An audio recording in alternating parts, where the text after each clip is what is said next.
Ya Allah. Terus bagaimana hubungan dengan anak saya yang sekolah di pesantren? Pak, ini mau nanya. Kewajiban kita di dalam menyikapi Terima kasih dalil Bapak. Al-Quran dan Warahmatullahi Sunnah. wabarakatuh. Bismillahirrahmanirrahim. Assalamualaikum warahmatullahi wabarakatuh.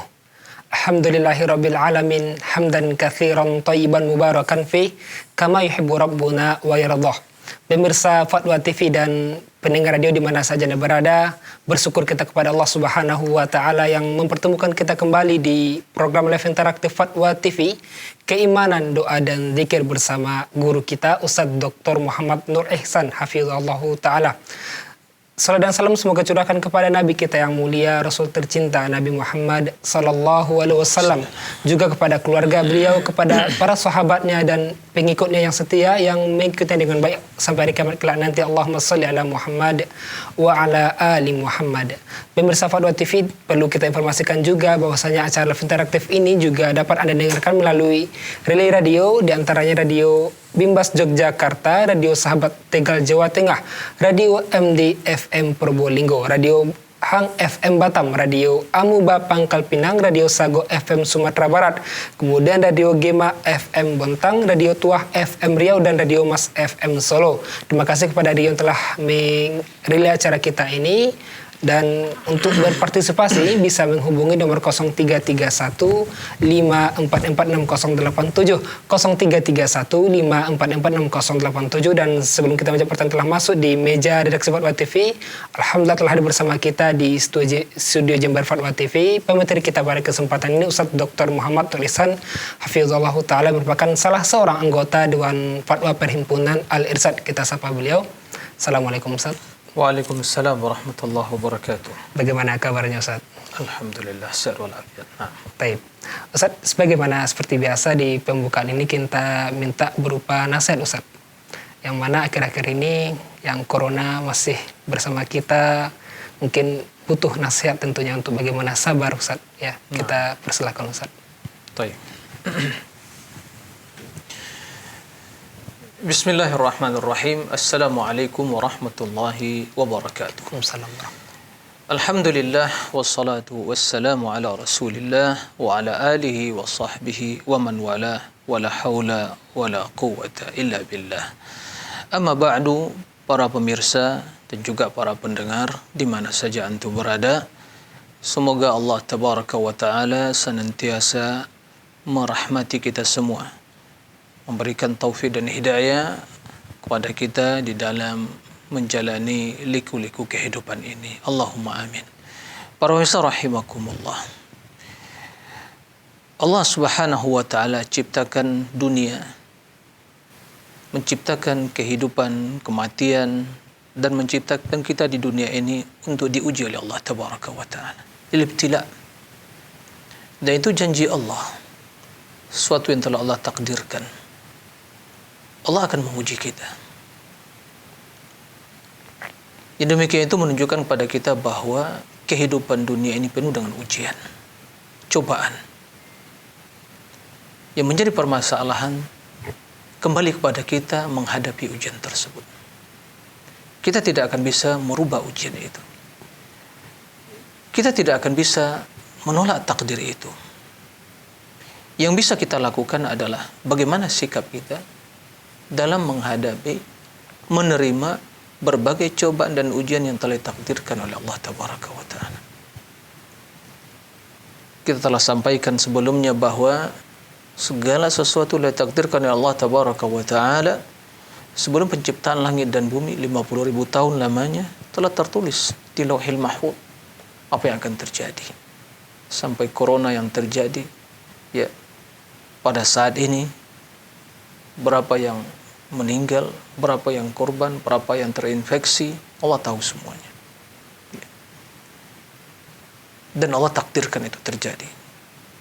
Dan juga Allah takdirkan ada sebabnya. Begitu juga hal yang kita, atau berbagai permasalahan, problematika, keadaan, ya, dilema dalam hidup ini, semua ditakdirkan Allah tabaraka wa ta'ala. Jika hal itu kita ketahui, maka modal utama untuk menghadapi hal itu semua adalah as-sabru. As-sabru, kesabaran. Karena ujian tersebut ternyata bukan dalam bentuk ya suatu hal yang menyakiti kita. Kemiskinan, fakiran, sakit. Ternyata sehat juga merupakan ujian. Ternyata nikmat rezeki yang melimpah ruah, harta yang banyak, ujian. Berarti dalam setiap kondisi kita diuji oleh Allah. Maka dalam menghadapi ujian tersebut adalah sabar. Kita butuh sabar dalam mensyukuri nikmat Allah. Kita diuji, tatkala mendapatkan nikmat diuji oleh Allah. Kita bersyukur atau tidak? Sabarkah kita ya dalam mensyukuri nikmat tersebut, atau kita terlena, lupa kepada Allah, ya sibuk dengan dunia kita? Tatkala kita dalam keadaan sehat diuji oleh Allah, hamba Allah yang sehat tersebut bersyukur atau tidak? Terlebih lagi apa yang kita hadapi dalam hidup ini, berbagai cobaan dan ujian, kesulitan, kematian, sakit, kesedihan, kekurangan harta, kekurangan makanan dan minuman. Ya. Allah sebutkan dalam Al-Qur'an, "Walanabluwannakum bisyai' minal khaufi wal ju' wa naqsim minal amwali wal anfusi wath thamarat wa basyiris sabirin. Alladzina idza asabatuhum musibatun qalu inna lillahi wa inna ilaihi raji'un." Kata Allah, ya, walanabluwannakum, pasti niscaya sungguh kami akan menguji kalian. Bisyai' minal khauf, sesuatu dari rasa takut. Bisyai' minal khauf wal ju', kelaparan. Wa naqsim minal amwal, kekurangan harta.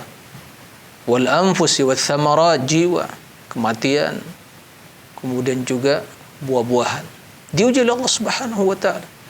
Kemudian kata Allah, wa basyiris sabirin, berilah kabar gembira orang-orang yang sabar.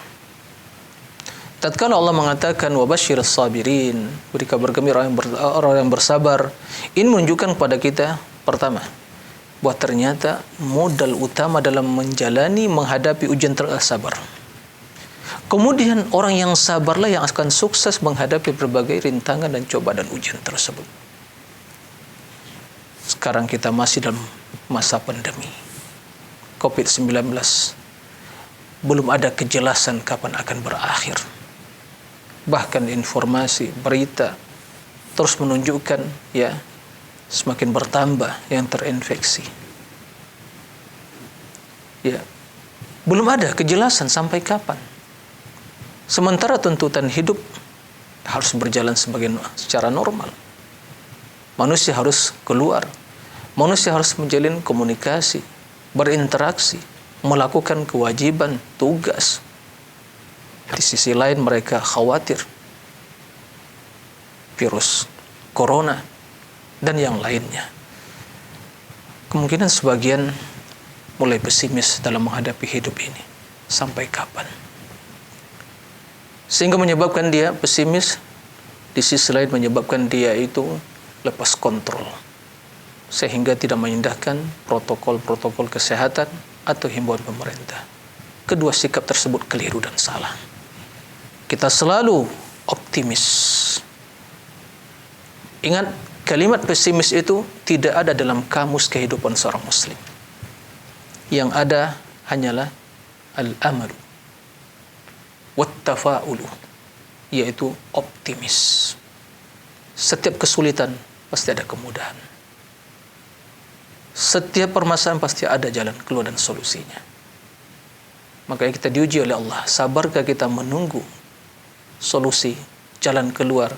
Tapi ingat, orang yang bertakwa dia akan selalu mendapatkan kemudahan. Maka terus tanamkan dalam diri kita bahwa modal utama dalam menghadapi hidup ini adalah kesabaran. Orang yang tidak sabar, baik dalam menghadapi cobaan dalam bentuk ya kekurangan harta, sakit dan yang lainnya, atau cobaan dalam bentuk nikmat, kesehatan, kedudukan, harta dan melimpah ruah, maka dalam kedua kondisi tersebut dia akan ya keliru dalam menghadapi atau akan terjerumus dalam sikap yang tentunya negatif, bukan positif. Maka sabar merupakan pertanda iman. Kesabaran merupakan bukti ridha kepada takdir Allah. dan kesabaran adalah sebab utama untuk mendapatkan kabar gembira surga rahmat Allah tabaraka wa ta'ala. Semoga kita senantiasa diberikan oleh Allah kesabaran di dalam menghadapi hidup ini. Nah, demikian Allahu a'lam. Jazakumullah khairan atas nasihat di pembukaan ini, semoga manfaat bagi kita semua. Dan kembali kita mengajak pemirsa Fatwa TV dan pendengar radio di mana saja berada untuk berpartisipasi. Bertanya langsung bisa menghubungi nomor kami 0331544687, 0331544687. Pak Ustaz, sudah ada pertanyaan telah masuk di meja dari Fatwa TV, kita bacakan. Ada pertanyaan dari Ibu Afi di Jakarta, Ustaz. Ustaz, bagaimana hukumnya membaca doa akhir tahun dan awal tahun, Ustaz? Baik. Ya, terima kasih pada Ibu Api ya di Jakarta. Nah, Ustaz. Hukum membaca doa akhir tahun dan awal tahun. Sebelum saya menjawab, saya ingin bertanya kepada para pemirsa dan juga para pendengar. Emangnya ada doa akhir tahun? Secara khusus yang dikatakan Nabi apabila nanti terjadi pilihan di akhir tahun, di awal tahun, bacalah doa ini. Apakah ada seperti itu? Ya, tidak ada sama sekali. Karena berdoa itulah ibadah. Setiap saat kita berdoa, setiap waktu kita berdoa. Ya, karena doa senjata kita untuk mendapatkan kebaikan. Doa adalah benteng kita untuk menolak berbagai kemudaratan, tentunya dengan izin Allah sebelum turun takdir. Doa sebab utama untuk meraih ketenangan batin, ketenangan jiwa, mendapatkan seluruh kebaikan yang ada di sisi Allah. Allah perintahkan kita untuk berdoa. Ya, jangan tinggalkan doa. Allah berjanji akan mengabulkan. Sungguh sangat hal yang ironis sekali tatkala seorang hanya berdoa akhir tahun awal tahun. Subhanallah, sepanjang tahun enggak berdoa. Lalu bagaimana hidupnya? Ya. Bisa dia menjalani hidup dengan sendirian tanpa pertolongan Allah, bimbingan Allah, taufik dari Allah?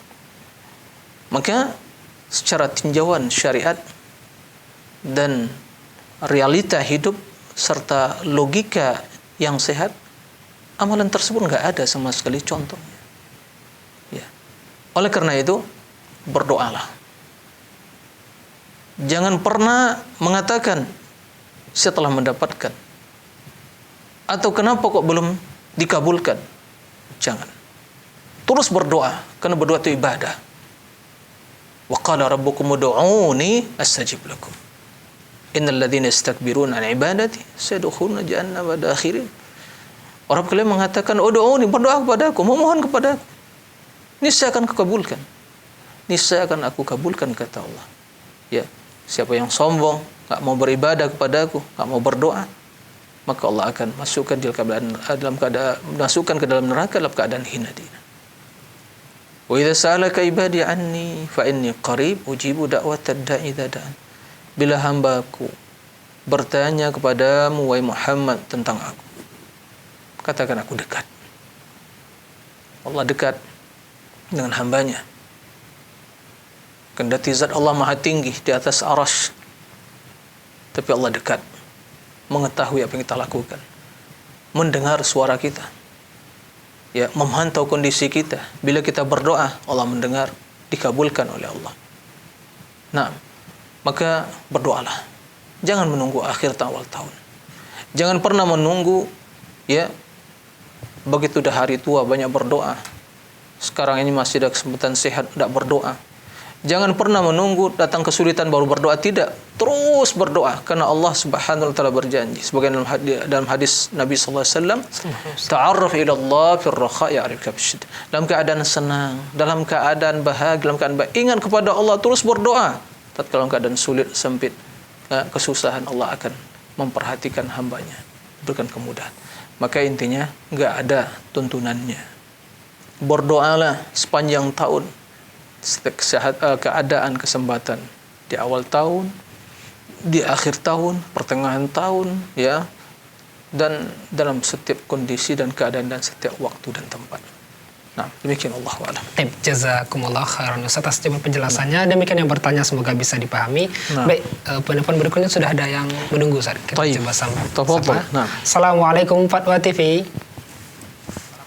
Assalamualaikum Fatwa TV. Waalaikumsalam. Ya, bersama siapa di mana? Dengan Bapak Guru dari Tangerang. Ya, silakan Bapak. Assalamualaikum Ustaz. Waalaikumsalam warahmatullahi wabarakatuh.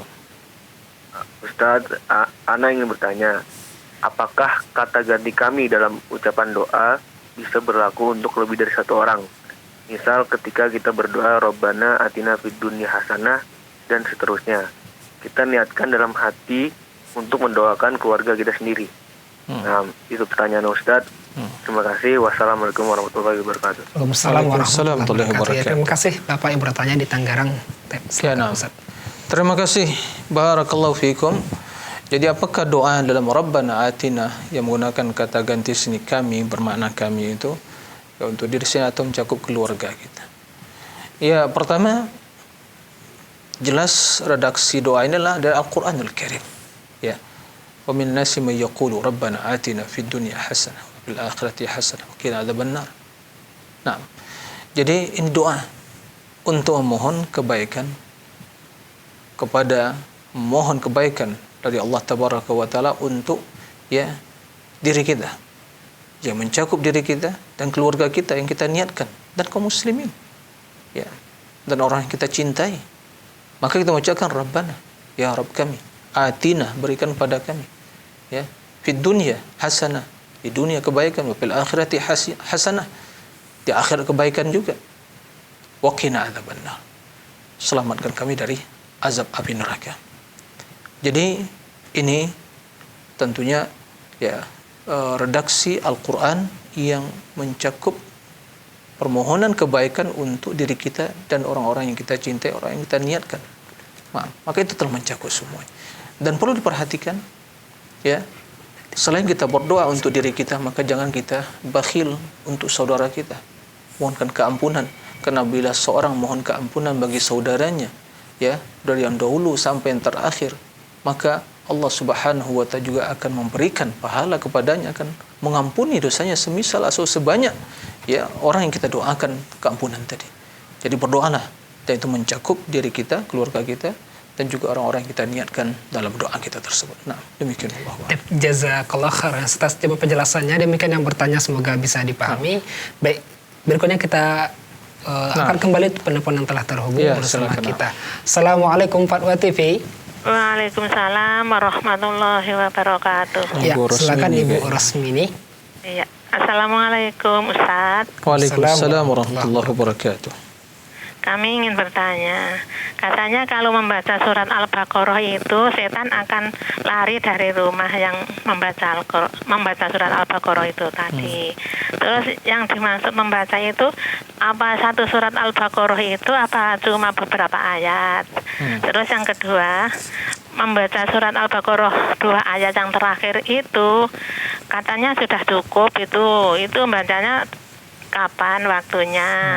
Terus yang ketiga, apabila mendengar azan sudah selesai itu ada yang membaca sholawat dahulu, terus baru Allahumma robba hadhihi da'wati tammah seterusnya. Itu bagaimana? Saya kok yang kurang ilmu seperti saya ini kok bingung. Apa benar salah yang saya ucapkan nanti kalau membaca yang cukup Ibu lengkap? Iya. Ya, terima kasih Bu Rosmini di Pacitan. Ya. Assalamualaikum warahmatullahi wabarakatuh. Waalaikumsalam warahmatullahi wabarakatuh. Ya, silakan Ustaz. Taib. Terima kasih kepada Ibu Rosmini ya di Pacitan. Barakallahu fiik. Pertama pertanyaannya, apakah membaca surah Al-Baqarah yang disebutkan dalam hadis wala yastati'uhul batalah, yaitu syaitan tidak akan bisa mendekati. Jadi rumah yang dibaca di dalamnya surah Al-Baqarah itu ya tidak akan dihampiri oleh syaitan. Apakah itu hanya sebagian ayat saja atau keseluruhannya? Ya. Hadis tersebut jelas ya Al-Baqarah. Ya. Berarti secara keseluruhan. Ini tentunya sebagai motivasi, ya motivator bagi kita untuk banyak membaca Al-Qur'an, terutama surah Al-Baqarah. Ya. Adapun 2 ayat yang terakhir tadi, juga terdapat keutamaannya secara khusus. Begitu juga ayat ayat Al-Kursi, ya kita dapatkan keutamaannya. Berkaitan dengan ayat kursi dan juga dua ayat terakhir amanur rasuli ma unzila ilaihi rabbi wal mu'minun ya sampai akhir, itu terdapat keutamaan ya membacanya sebelum tidur. Maka kedua ayat tersebut akan menjadi sebab Allah akan menjaga seorang hamba tersebut. Nah, man qara ayataini min akhir suratil Baqarah kafata. Ya, barang siapa yang membaca dua ayat surat Al-Baqarah terakhir surat Al-Baqarah itu akan cukup bagi apa? Maksudnya cukup baginya, yaitu cukup baginya sebagai sebab yang Allah dengannya Allah akan menjaga dia dari syaitan, gangguan syaitan dan seterusnya. Jadi dua ayat tersebut ya ada keutamaannya sebelum tidur. Begitu juga ayat surah ayat kursi sebelum tidur juga dibaca. Adapun hadis yang menjelaskan bahwa rumah yang dibacakan surah Al-Baqarah tidak akan dihampiri oleh syaitan, itu membacanya secara keseluruhan. Nah, ini motivasi bagi kita untuk membaca Al-Quran. Nah, taib. Kemudian yang ketiga apa tadi? Mendengar azan menjawabnya salat dahulu, Ustaz. Ya, apakah dalam tatkala kita mendengar azan, ya, apakah berselawat dulu atau langsung membaca Allahumma rabba hadhihi da'wati tammah was salatil qa'imah ati Muhammadan wasilata wal fadilah ila akhir doa. Ya. Dalam hal ini wallahu a'lam, sejauh yang saya ketahui yaitu kita langsung berdoa. Tapi apakah ada riwayat lain, mungkin saya cross check lagi, apakah harus berselawat dulu pada Nabi SAW, ya, apakah bersalawat pada Nabi SAW atau langsung baca doa tersebut.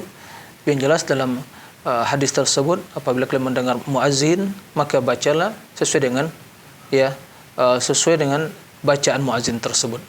Ya, kemudian kalau tidak salah dalam hadis tersebut, ya saya meragu pada kesempatan kali ini, bisa di cross check lagi, masallu alayya wa sallu liyal wasilah, kalau tidak seperti itu. Kemudian salatlah kepadaku, kemudian mohonlah wasilah. Jadi berdasarkan riwayat tersebut, ya bersalawat pada Nabi SAW, kemudian memohon wasilah kepadanya. Tapi sebagaimana saya jelaskan tadi, bahwa saya akan cross check kembali tentang perintah bersalawat tadi. Ya, perintah bersalawat tadi. Apakah ya itu memang seharusnya seperti itu? Tapi yang jelas memohon doa tadi itu hal yang jelas sabit. Ya, tidak diragukan bahwa kita memohon wasilah kepada Nabi, untuk Nabi sallallahu alaihi wasallam, Allahumma rabba hadhihi da'wati tammah was salatil qa'imah ati Muhammadan wasilata wal fadilah sampai akhir doa yang kita hafal. Ya, mudah-mudahan pekan depan bisa jawabannya tuntas saya sampaikan insyaallah. Nah, demikian. Masyaallah, jazakallah khairan atas penjelasannya. Demikian Ibu Rusmini, semoga bisa dipahami. Baik, berikutnya penelpon sudah menunggu, Ustaz. Kita coba sapa kembali. Assalamualaikum Fatwa TV. Assalamualaikum Ustaz. Waalaikumsalam warahmatullahi wabarakatuh. Bersama siapa di mana? Dari Abu Rafiq, Ustaz, ya, di Bukit Tinggi. Abu Rafiq di Bukit Tinggi. Silakan Abu Rafiq. Ya, Ustaz, mau nanya ini, Ustaz, apakah ada tuntunannya dari Salafus Saleh, Ustaz, setelah kita khatam Quran itu ada baca doa khatam Al-Quran, Ustaz, yang kayak bunyinya ya Allahumma rahamni bil Quran itu, Ustaz. Ya, dia panjang sih, Ustaz. Itu satu. Terus satu lagi, Ustaz, saya ada baca di zikir pagi petang, ada bacaannya itu semacam ini, Ustaz. Allahumma inni amsaitu ushiduka wa ushidu hamalata arsika, dan wa malaikat wa jami'a khalqika. Panjang sih, Ustaz. Dia bilangnya itu ada baca 4 kali itu, faedahnya bisa membebaskan diri kita dari siksa neraka. Apa itu benar, Ustaz? Cukup Abu Rafiq. Ya, terima kasih Abu Rafiq di Bukit Tinggi. Silakan Ustaz. Ya. Terima kasih kepada Abu Rafiq. Jadi, apakah ada doa khusus khataman Al-Quran yang diucapkan oleh salafus saleh? Pertama, kita tentunya dianjurkan untuk banyak membaca Al-Quran, mengkhatamkan Al-Quran berulang kali. Ya, kalau bisa, ya sepekan sekali. Kalau tidak bisa, mungkin 10 hari sekali. Ya, kita memperbanyak ya membaca Al-Quran dan mengkhatamkannya. Ya, akan tapi tidak terdapat doa secara khusus dari Nabi, ya Allahumma arhamna bil Quran sampai akhirnya kan begitu, ya tidak terdapat. tidak terdapat anjuran dari Nabi selesai kalian mengkhatamkan bacalah doa ini, tidak terdapat. Dan ya ada riwayat dari sebagian salafus soleh, ya, sebagian mereka begitu mengkhatamkan Al-Quran, mengumpulkan keluarga yang kemudian berdoa memohon kerahmatan pada Allah Subhanahu wa taala dengan mereka membaca Al-Quran, amal soleh, ya, dan Al-Quran kitabul hidayah.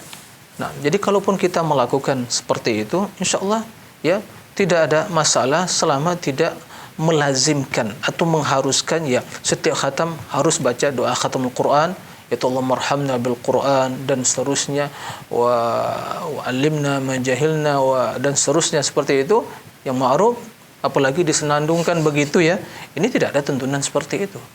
Ya, tidak ada tuntunan seperti itu. Adapun masalah sebagian ulama salaf ya mereka begitu menghatamkan Al-Quran, mengumpulkan sebagian keluarga mereka dan berdoa, maka insyaallah kalau itu pun dilakukan tidak ada masalah. Tapi kembali saya ingatkan, bukan melazimkan dan mengharuskan seperti itu ya, apalagi di waktu khatam Quran dalam solat ya panjang berjam-jam begitu, itu sudah berlebihan. Nah, taib. Ini yang pertama. Yang kedua, doa tadi, Allahumma inni amsaytu ushhiduk wa ushhidu hamalata arsh, juga asbahtu ushhiduk, sore dan di pagi dan petang hari. Kalau sore amsaytu, pagi hari asbahtu. Allahumma inni asbahtu ushhiduk wa ushhidu hamalata arshik wa malaikatak wa jami'a khalqi annaka antallahu la ilaha illa anta wahdak la syarika lak wa anna Muhammadan abduka wa rasuluk. Nah, terdapat keutamaannya, barang siapa yang membaca satu kali maka seperempat dari badannya terbebaskan. Ya. Baca dua kali separuh. Baca tiga kali 3/4. Dan baca 4 kali ya semua badannya terbebaskan dari azab api neraka. Begitu keutamaannya di dalam hadis yang sahih. Wallahu a'lam. Jazakallah khairan atas jawab penjelasannya. Demikian yang bertanya, semoga bisa dipahami. Baik, berikutnya sudah ada penelpon yang menunggu. Ustaz, kita Masya coba Allah, ya, sapa. nah, Masya Allah. Assalamualaikum Fatwa TV. Waalaikumsalam warahmatullahi wabarakatuh. Ya, bersama siapa di mana? Ini sama Ibu Ida dari Palembang. Ibu Ida ini. Palembang. Silakan Ibu. Ahlan wa sahlan. Nah, ini mau tanya tentang sholat ini, Ustaz. Saya itu kalau sholat malam itu mengapa terlalu berat sekali matanya, Ustaz? Sholat siang, sholat malam, ngantuk nian sekali, Ustaz. Mengapalah begitu, Ustaz ya? Cukup Ibu. Satu lagi, Ustaz. Begini, apa katanya tuh kalau kita mandi, kalau tidak pakai apa basahan apa bagaimana, katanya tidak boleh begitu, Ustaz. Ya, Cukup, cuman Ibu. itu, Ustaz. Ya, baik. Assalamualaikum. Waalaikumsalam warahmatullahi wabarakatuh. Terima kasih Ibu Ida di Palembang. Silakan Ustaz. Ya. Terima kasih kepada Ibu Ida, barakallahu fiik, atas pertanyaannya. Jadi tatkala salat ya, salat malam atau siang hari itu terasa ya ngantuk begitu ya. Berat terasa mata itu dan ngantuk. Kenapa seperti itu? Dan apakah ada solusinya? Pertama ya perlu diketahui kalau mungkin salat malam mungkin seorang mungkin ya tidurnya terlampau larut malam sehingga kalaupun dia bangun dia masih ngantuk begitu ya. Maka dalam hal ini untuk mengatasinya kita harus mempersiapkan diri. Ya, mempersiapkan diri. Jangan tidur terlalu malam karena sulit untuk bangunnya. Ya, maka mungkin jam 9 ataupun mungkin ya jika seandainya menuntut sebagian kegiatan harus selesaikan begitu mungkin jam 10 dia tidur. Kemudian mungkin jam 3 kalau mungkin bagian ya Sumatera ke sana ke barat itu lebih lambat ya subuhnya, mungkin jam 4 dia bangun masih bisa sholat ya 2 rakaat atau 4 rakaat seperti itu. Jadi dia harus mengatur waktu dia ya, memposisikan dirinya dan niat untuk ibadah. Insyaallah Allah akan kemudahan. Ini yang pertama. Adapun di siang hari mungkin ya kalau memang di hari-hari dan waktu-waktu yang mungkin bukan waktu istirahat ya, kalau seandainya asar dia ngantuk mungkin dia tidak qailulah atau mungkin enggak istirahat ya sebelum asar, maka mungkin capek, letih kan begitu ya. Tapi intinya seorang lebih mengetahui kondisi diri dia dalam beribadah tadi. Kalau seandainya ini akan membuat dia letih dan capek, dia istirahat. Begitu. Nah, jika itu telah dilakukan ternyata juga ya ngantuk tersebut nggak bisa ditahan. Jangan-jangan ini ada suatu hal, mungkin penyakit. Karena ada orang yang penyakit yang ngantuk, ya. Ada orang yang nggak bisa menutup matanya. Sallallahu alaihi wasallam. Bisa mungkin ibu konsultasi. Kenapa terjadi seperti itu? Ya mungkin mendapatkan tips-tips yang baik untuk mengatasi yang demikian itu. Tapi intinya mohon pertolongan kepada Allah. Mohon pertolongan kepada Allah. Terus baca doa Allahumma a'inni ala dzikrika wa syukrika wa husni ibadati. Ini harus banyak diucapkan, terutama di penghujung salat kita. Ya Allah, berikan pertolongan kepada. Untuk apa? Berzikir kepadamu, mensyukuri nikmatmu, dan melakukan ibadah yang terbaik. Iyyaka na'budu wa iyyaka nasta'in. Jadi kita ini sangat lemah sekali, tidak akan mungkin kita bisa beribadah tanpa pertolongan Allah. Maka mohon pertolongan kepada Allah. Adapun masalah mandi tadi, jika saya tidak mungkin pakai tidak menutup aurat atau mungkin kain digunakan untuk mandi seperti itu, secara hukum boleh. Tapi tentunya menjaga malu kepada Allah lebih utama. Ya, Allahu ahaq an nastahi minhu. Allah lebih utama untuk kita malu. Kendati secara hukum kalau dia di ruangan tertutup di kamar mandi, ya, dia tidak memakai tidak memakai kain basahan tadi atau mungkin penutup kain gunakan untuk menutup aurat dalam mandi, maka secara hukum sah saja. Tidak ada dia tidak berdosa karena tidak ada yang melihat dia. Kendati malu kepada Allah lebih utama dari malu kepada manusia. Nah, demikian. Wallahu a'lam.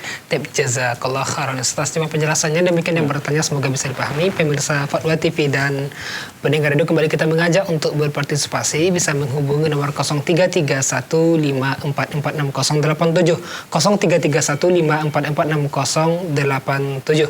Baru saat kita bacakan soal berikutnya yang telah masuk, Ustaz. Ya, ada tanpa menyebutkan nama, Ustaz, disebutkan dalam sebuah hadis bahwa seorang muslim yang terkena musibah atau cobaan, bahkan hanya tertusuk duri, itu bisa mendapatkan pahala. Yang saya tanyakan, kesedihan apa yang dimaksud, Ustaz? Nah, ya. Terima kasih. Nah, ya benar sekali, memang terdapat dalam hadis bahwa tidaklah seorang muslim ditimpa rasa sakit, ma asaba mu'min minan min hammin aw ghammin aw hazanin aw maradin,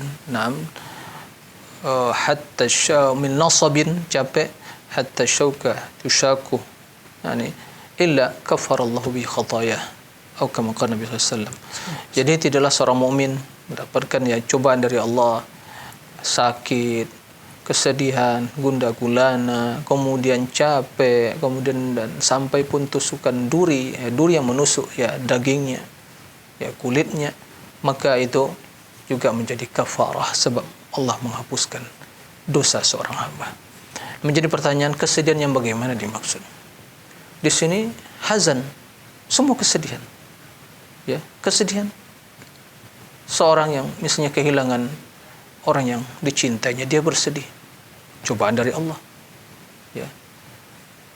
atau mungkin harta yang hilang, kesedihan. Artinya semua kesedihan. Jika semua hal itu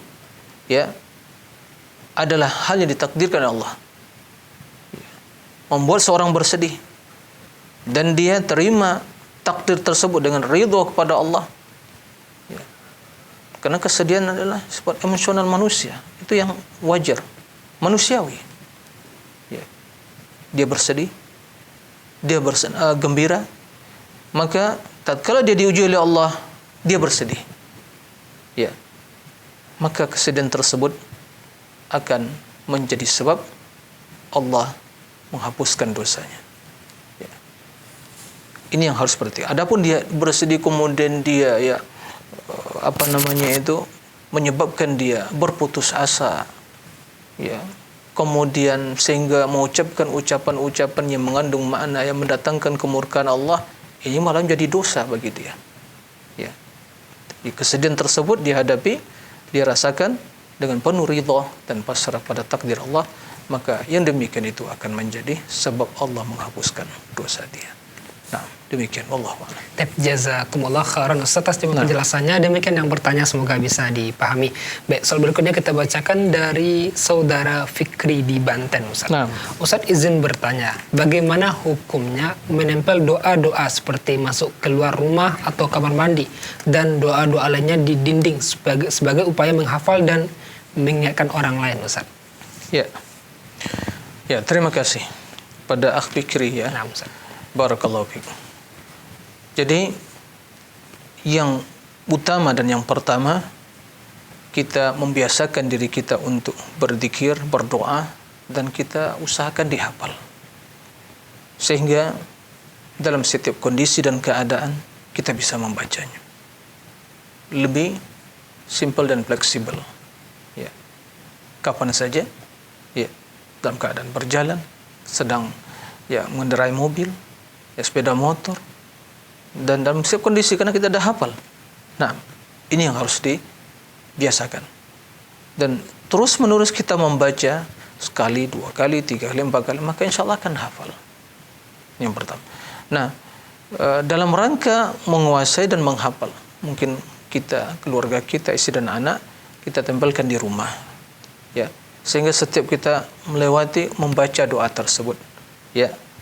Maka jika maksudnya adalah untuk sarana pembelajaran, sarana untuk membantu dia untuk menghafal, insya Allah tidak ada masalah. Ya. Tapi kalau sebagai hiasan dinding saja, seperti sebagian kebiasaannya, ayat kursi bagi dinding perhiasan. Ayat nggak pernah dibaca, Quran nggak pernah dibaca, dibeli pun Quran ditaruh di almari nanti. Ya, nggak ada manfaatnya seperti itu. Quran itu bukan sekedar perhiasan, perhiasan batin dibaca. Ya. Itu yang akan menjadi manfaat. Nah, oleh karena itu kalau memang tujuannya untuk sebagai media pembelajaran, insya Allah tidak ada masalah. Ya, agar anak-anak kita, keluarga kita begitu melihat, ya, dia bisa menghafalnya. Tapi kalau hanya sekedar untuk perhiasan, ini keliru. Zikir itu bukan sekedar untuk ya perhiasan dinding. Al-Quran bukan untuk perhiasan dinding. Ya, kaligrafi kemudian ya Asmaul Husna. Ya, sekeliling rumah kita, kemudian satu kamar dan rumah semua, atau mungkin masjid tulisan ya Asmaul Husna atau ayat Al-Quran. Bukan untuk itu diturunkan oleh Allah. Untuk dibaca, diamalkan, diterapkan, ya, diambil pelajaran dan jadikan hidayah bagi kita. Nah, begitu juga masalah zikir. Bukan untuk perhiasan dinding. Ya. Tapi sebagaimana yang saya sampaikan tadi, saya ulangi lagi, kalau media pembelajaran, ya, maka insya Allah tidak ada masalah. Nah, demikian. Wallahu a'lam. Jazakallah khairan Ustaz atas penjelasannya. Demikian yang bertanya, semoga bisa dipahami. Kembali kita bacakan soal berikutnya Ustaz, tanpa menyebutkan nama. Ustaz, sebenarnya jaim, jaga image itu boleh atau tidak? Jam yang kami maksud contohnya seperti kita sebagai orang yang belajar ilmu agama malu kalau sibuk bermain game.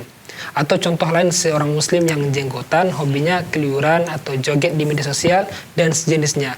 Kita jaga image kita sebagai seorang muslim agar tidak melakukan demikian itu, apakah boleh, Ustaz? Nah, istilahnya jaim ya. Jaim itu apa, Ustaz? Saya kira tadi jahim gitu. Keliru katanya. Jaim ya. Jaim itu jaga image. Ternyata ya. Sekarang zaman sekarang disingkat-singkat semua. Ya, kadang kita bingung juga. Ya, istilah-istilah milenial kata orang sekarang. Kalau bahasa agamanya apa, Ustaz? Ya, bahasa agamanya itu adalah menjaga muru'ah. Ya, image. Atau menjaga syakhsiyah, kepribadian seorang muslim. Nah, para pemirsa rahimakumullah. Seorang muslim ya adalah seorang yang dimuliakan oleh Allah. Kenapa dimuliakan oleh Allah? Karena ada iman di dalam hatinya. Dia orang yang mulia. Ya. Izzah, kemuliaan itu ada pada diri seorang tadi. Kullillahil izzatu wali rasuli walil mu'minin. Lakinnal munafiqina la ya'lamun. Katakanlah izzah, kemuliaan itu milik Allah, Rasul dan orang beriman. Tapi orang munafikin enggak tahu hal itu. Nah, wala tahzanu. Nah. Wa antumul a'launa. Ya. Kuntum mu'minin. Kalian orang yang tinggi, dimuliakan oleh Allah. Allah muliakan kita dengan Islam, dengan iman. Ya, Anda orang yang mulia. Manusia sama, diciptakan dari tanah, dari setetes mani. Kalau mulia kepada fisiknya tidak ada perbedaan. Semua akan menjadi bangkai. Akan hancur. Tapi iman yang ada pada diri kita akan kekal abadi sampai akhirat. Kemuliaan yang tiada lebih mulia dari iman yang ada di dada seorang hamba. Maka seorang muslim yang ideal tersebut, dia menjaga keimanan tersebut, dia bangga. Dia melakukan Islam, melaksanakan Islam bukan karena kesombongan, bukan karena pamer, tidak. Tapi itu menuntut dia, iman dia menuntut dia untuk melakukan hal itu. Seorang muslim harus menjaga kehormatan dirinya, kesucian nama Islam tersebut. Karena Islam, karena tinggi, mulia, tidak pantas dengan perbuatan-perbuatan yang hina dina, apalagi menyerupai orang-orang musyrikin. Makanya tasyabbuh, menyerupai orang-orang kafir atau orang-orang fasik, itu hal yang dilarang. Karena seorang yang beriman orang yang mulia, ya, tidak boleh mereka menyerupai orang-orang fasikin, ya. Terlebih lagi seorang yang belajar ilmu agama. Terlebih lagi seorang yang belajar ilmu agama yang dia memproklamirkan saya ini setia mengikuti Rasul dan salafus soleh. Itu dijaga kemuliaan dan kehormatan tadi. Dan istilah menjaga image tadi yaitu muru'ah. Berbeda. Seorang yang belajar, terpelajar, orang yang berilmu menjadi panutan umat, ya, contoh masyarakat, dijaga itu syakhsiyah. Karena apa yang ada pada dirinya, ilmu itu yang mulia. Jangan sampai perbuatan dia menghinakan ilmu yang ada pada dirinya. Gak boleh. Ilmu itu mulia. Allah angkat derajat dengan ilmu. Maka angkat ilmu tersebut. Jangan dijatuhkan. Jangan direndahkan. Jangan dihinakan. Bagaimana dia menghinakan? Tatkala dia tidak mematuhi, tidak memperhatikan norma-norma agama. Tidak menjaga muru'ah. Muru'ah itu suatu hal yang secara hukum boleh-boleh saja.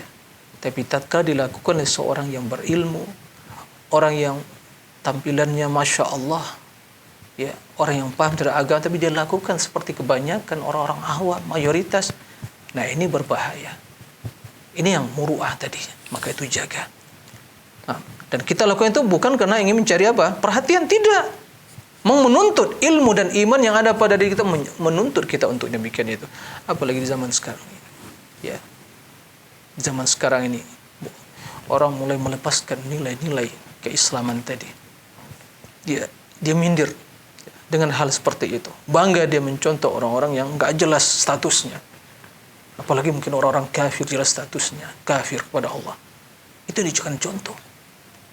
Maka jaga Islam Anda. Jaga keimanan Anda, jaga ilmu yang ada pada diri Anda. Anda orang yang mulia, dimuliakan Allah, maka jaga kemuliaan tersebut. Maka mari kita selalu memperhatikan hal yang demikian itu. Nah, demikian Allah. Jazakallah khairan atas penjelasannya. Demikian yang bertanya, semoga bisa dipahami. Baik, berikutnya kita bacakan soal dari Bapak Said di Sumatera Utara, Ustaz. Nah, Ustaz, di kampung kami banyak melaksanakan tradisi-tradisi seperti wirid Jumat, tolak bala, dan lainnya.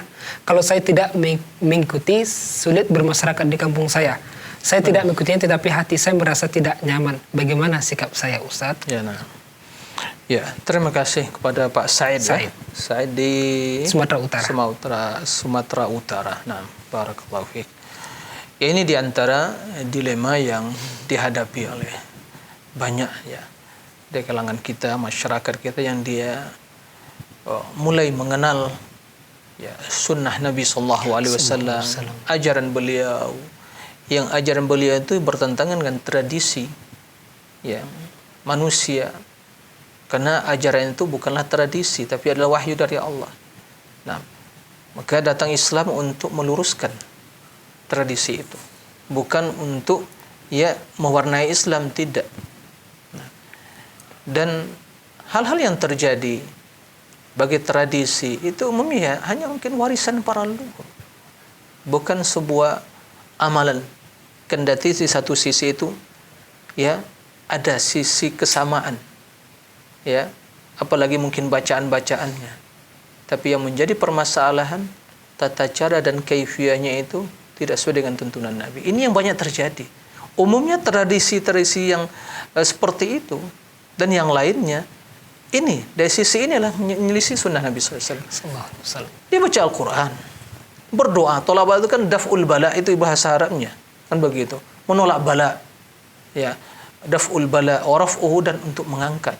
Berarti dia ingin mengangkat bala, ingin menolak bala, ya, sebelum terjadi. Kalau setelah terjadi diangkat, raf'uhu wa daf'uhu, ya, seperti itu. Nah, akan tapi kalau dia lakukan dengan dengan cara-cara dan kaifiyah yang tidak ada tuntunannya, begitu juga ada doa-doa khusus yang dia yakini, ya, khasiatnya begini seterusnya, ini jelas membutuhkan dalil. Nah, kalau itu diyakini, ini adalah penyimpangan. Kalau dia berdoa Rabbana atina fid dunya hasanah, ya, kapan saja, enggak mesti berkumpul di masjid, karena juga tidak ada tuntunan seperti itu. Masing-masing berdoa, masing-masing kembali kepada Allah. Karena bala yang muncul itu karena dosa kita, maksiat, dosa, kejahatan kita, kezaliman kita, Allah turunkan bala. Maka kalau ingin ditolak bala dari Allah, ingin menolak bala, tinggalkan maksiat, tinggalkan kezaliman, tinggalkan kejahatan, kembali kepada Allah, bertaubat. Nah, begitu juga mungkin wirid-wirid Jumat. Apa maksud wirid-wirid Jumat? Apakah mengkhususkan malam Jumat dengan doa-doa khusus, bacaan-bacaan Al-Quran secara khusus? Ya, kita pertanyakan kenapa dikhususkan? Ini harus dijawab dulu. Kenapa dikhususkan? Suatu amalan, sebuah kaidah dalam beribadah. Ini perlu pahami baik-baik ini, kaidah ini. Suatu kaidah dalam beribadah, bila ibadah tersebut diperintahkan untuk melakukannya secara umum, kapan, di mana saja, maka enggak boleh dikhususkan dengan waktu dan tempat tertentu. Contoh, Al-Quran kapan saja dibaca di tempat yang baik, dalam kondisi yang baik, ya. Jumat kah, malam Senin kah, malam Jumat kah, malam Kamis kah, semua waktu untuk baca Al-Quran. Tiada hari tanpa Al-Quran, ya. Mau baca Yasin, mau baca Baqarah, mau baca Ali Imran, Al-A'raf, silakan, tidak ada masalah. Tapi tatkala kita mengambil, ayat ini dibaca khusus malam ini, khasiatnya begini. Nah, ini dalilnya dari mana?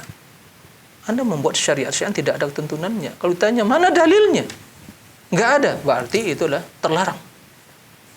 Maka pastikan sebelum beramal dalilnya dulu. Nah, jangan sekedar semangat saja. Baca Yasin misalnya. Yasin bagian surah Al-Quran. Al-Baqarah lebih mulia dari surah Yasin. Al-Ikhlas lebih mulia dari surah Yasin. Ya, seperti itu. Al-Fatihah lebih mulia dari surah Yasin. Tapi tidak ada perintah khusus malam Jumat, idza ja'at lailatul jumu'ah faqra'u Yasin, enggak ada hadis seperti itu. Itu perkataan Muhammad Nur Ihsan itu, bukan hadis itu. Ya, enggak ada seperti itu. Ya. Dan itu pun enggak benar. Ya. Jadi para pemirsa rahimakumullah, kaum muslimin, mari kita mulai semakin cerdas beribadah. Ya, untuk cerdas beribadah, bahwa beribadah pastikan ibadah kita agar tidak menjadi sia-sia di sisi Allah. Pastikan dalilnya benar. Nah, kemudian kaifiyahnya benar. Bukan sekedar hanya semangat ibadah, kemudian di satu sisi ada kesamaannya, namanya juga solat, namanya qiraah, tapi caranya dibuat-buat, diada-adakan, ini enggak benar. Kata para ulama, itulah yang termasuk dalam istilah bid'ah idhofiyah. Jadi ada tambahan. Dari satu sisi kaifiyahnya tidak sesuai, di sisi lain ada. Maka bila bercampur antara yang bid'ah dengan yang sunnah, itu yang sunnah menjadi bid'ah, bukan yang bid'ah menjadi sunnah. Paham ya? InsyaAllah. Nah, demikian wallahu a'lam. Masya Allah, jazakallah khairan atas penjelasannya. Demikian yang bertanya, semoga bisa dipahami. Sekarang kita beralih kepada penelpon telah terhubung. Ustaz, kita coba sapa. Assalamualaikum Fatwa TV. Ya, waalaikumsalam. Bersama siapa di mana? Ini dari Umu Ihsan di Bogor. Ya, Umu Ihsan di Bogor. Silakan Umu. Iya. Mau tanya ini Ustaz, apa dalam doa pagi petang itu ada satu doa hasbiyallahu la ilaha illallah, itu alaihi tawakkal wa rabbul arsyil azim, iya. Ya, bahwa rabbul arsyil azim. Itu sahih enggak itu ininya? hadisnya. Ya. Terus satu lagi, amsayna amsal mukulillah rabbil alamin. Allah menyas'alukal min khairi fathaha wa nasaraha wa barakaha wa barakataha wa hudaha wa nuraha. Allahumma a'udzubika min syarri ma fiha wa min syarri ma ba'daha kalau malam kan. Itu dua itu pertanyaan. Ya. Cukup Ibu. Itu ya sahih nggak itu dalilnya Baik, gitu. bisa ditangkap Ummu Ihsan di Bogor ya. Terima kasih Ummu Ihsan di Bogor. Silakan Ustaz. Ya, terima kasih. Nah, barakallahu fiik. Ya, tentang doa tadi yang dibaca hasbiyallahu la ilaha illahu alaihi tawakkaltu wa rabbul arsyil azim, ya sahih. Dibaca di pagi petang 7 kali. Ya, sahih. Hadisnya sahih. Baca hasbiyallahu la ilaha illahu alaihi tawakkaltu wa rabbul arsyil azim. Nah, begitu juga doa tadi amsayna wa amsal mulku lillah, itu kalau di sore hari. Kalau di pagi hari asbahna wa asbahal mulku lillah walhamdulillah la ilaha illallah lahul hamdu wa ala kulli syai'in qadir. Abi as'aluka khaira ma fi hadzal yawm wa khaira ma ba'dah wa a'udzu bika min syarri ma fi hadzal yawm wa syarri ma ba'dah. Rabbi a'udzu bika minal kasali wa su'il kibar. Rabbi a'udzu bika min adzabin finnar wa adzabin fil qabr. Itu redaksinya. Tapi sepertinya tadi Ibu ya Ummu Ihsan menambah ada kalimat redaksi yang sepertinya saya tidak yang saya hafal selama ini ya seperti tadi yang begitu. Ya ini perlu di-cross check lagi, tapi yang terdapat dalam hadis itu ya seperti yang dibacakan tadi amsayna wa amsal mulku lillah walhamdulillah la ilaha illallah lahul hamdu wa huwa ala kulli syai'in qadir. Ya Allahumma inni as'aluka khaira ma fi hadhihi laila, itu kalau malam hari. Kalau pagi Allahumma inni as'aluka khaira ma fi hadzal yaum, itu kalau di pagi hari. Nah, sampai zikir yang dibacakan tadi. Ini perlu di-cross check lagi, tadi ada redaksi yang juga saya tak sempat menulis tadi. Tapi ada redaksi yang katanya agak janggal saja. Ya, itu. Nah, sesuai dengan mungkin selama ini kita hafal, ya. Apakah ada riwayatnya seperti itu wallahu a'lam. Ya. Perlu di-cross check lagi. Nah. Terima kasih jazakallahu khairan atas penjelasannya. Demikian yang bertanya semoga bisa dipahami. Baik, sekarang kita beralih di pertanyaan dari meja redaksi Fatwa TV Ustaz. Nah, pertanyaan tanpa menyebutkan nama, Ustadz, kenapa ya akhir-akhir ini saya susah buat bangun qiyamul lail? Susah puasa sunnah, duhanya pas-pasan. Apa karena terlalu sering bermaksiat sehingga hati kotor? Mohon nasihatnya Ustaz. Ya, terima kasih. Apakah rasa berat untuk beramal, baik itu qiyamul lail atau puasa atau duha dan yang lainnya, atau qiraatul Quran disebabkan dosa? Naam. Jawabannya naam. Dahulu sebagian bertanya kepada sebagian ulama salaf, kenapa saya sulit untuk bangun? Ya, untuk qiyamul lail. Dia menjawab, karena dosamu telah membelenggu hatimu. Dosa yang telah membelenggu hati. Sebelum hati terbelenggu, sebelum kaki terbelenggu, hati telah terbelenggu terlebih dahulu. Kenapa? Karena dosa. Itu penyebabnya. Namanya heran, tapi penyebab utamanya adalah dosa tadi. Ya. Oleh karena itu, seorang akan terhalang mendapatkan kebaikan disebabkan perbuatan dosa tadi. Nah, maka mohon pertolongan kepada Allah, tinggalkan. Bertaubat kepada Allah. Dan bila Allah memberikan kesempatan dan kemudahan, peluang bagi seorang hamba, jangan disia-siakan. Manfaatkan segera. Terus pertahankan. Gak bisa qiyamul lail satu malam itu 11 rakaat dengan witirnya 2 rakaat dulu. Ayat yang singkat. Berdoalah. Mohon keampunan kepada Allah. Besok 2 rakaat lagi. Hari ketiga mulai 4 rakaat. Hari ke-5 4 rakaat lagi. Ke-6 udah mungkin 6 rakaat seperti itu. Maka terus insya Allah bila menjadi suatu kebiasaan, itu menjadi bagian dari hidup ini. Pertama, kedua, ketiga itu memang butuh perjuangan. Hari keempat, kelima itu terasa mudah. Silakan coba. Baca Al-Quran. Malas rasanya. Tapi coba, paksakan. Setelah itu akan merasakan kelezatannya. Sehingga dia akan bersedih, hati itu gelisah kalau tidak membaca Al-Quran dalam satu hari itu. Wallahi demi Allah. seorang telah menjadi bagian Al-Quran di hidupnya.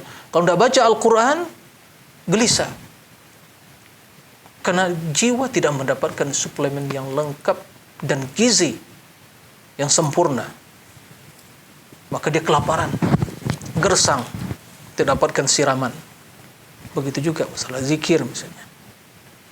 Nah, ini harus dibiasakan. Kebaikannya itu pembiasaan.